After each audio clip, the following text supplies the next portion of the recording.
حدیث میں آتا ہے کہ 5 چیزوں کو 5 چیزوں سے پہلے غنیمت سمجھو۔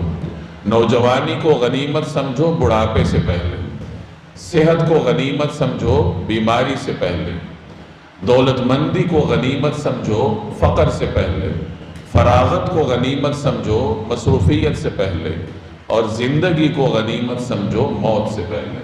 یہ 5 چیزیں، 5 نعمتیں ایسی ہیں کہ جن کے ہوتے ہوئے انسان اللہ تبارک و تعالیٰ کی خوب عبادت کر سکتا ہے، اور جس وقت یہ نعمتیں چھن جاتی ہیں پھر انسان کو احساس ہوتا ہے کہ میں نے کتنا قیمتی خزانہ کھو دیا ہے۔ تو پہلی بات کیا ارشاد فرمائی کہ نوجوانی کو غنیمت سمجھو بڑھاپے سے پہلے۔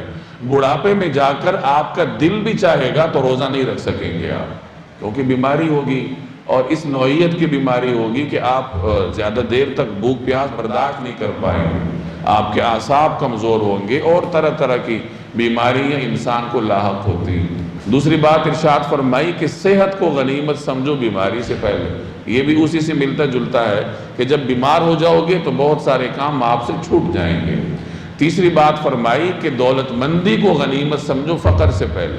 آج اگر اللہ نے آپ کو نعمتیں دے رکھی ہیں تو اس دورانیے کو غنیمت سمجھو، کل اگر یہ نعمت چھن جائے گی، دولت کی نعمت چھن جائے گی، دنیاوی وسائل نہیں رہیں گے، تو انسان بہت سارے دینی کاموں سے محروم ہو جاتا ہے۔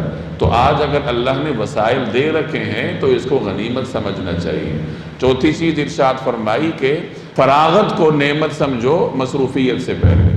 آج اگر اللہ نے آپ کو فرصت کے لمحات میسر کیے ہیں، عطا فرمائے ہیں، تو کل یہ نہیں رہیں گے۔ انسان کی مصروفیت ایسی ہو جاتی ہے کہ اس کے لیے بہت سارے کاموں کے لیے وقت نکالنا مشکل ہو جاتا ہے، بلکہ ناممکن ہو جاتا ہے۔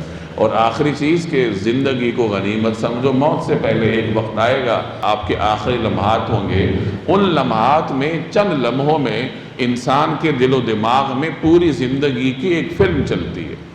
ایک چند لمحوں میں آپ کی پوری زندگی آپ کے دماغ میں گھومے گی، اور اس وقت جو حسرت کی کیفیت ہوگی اس کا ہم اس حالت میں بیٹھ کے اندازہ بھی نہیں کر سکتے۔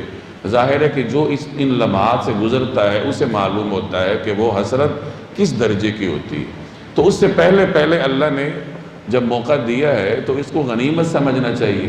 یہ 5 کی 5 چیزیں ہمارے نوجوان دوستوں کے اندر موجود ہیں۔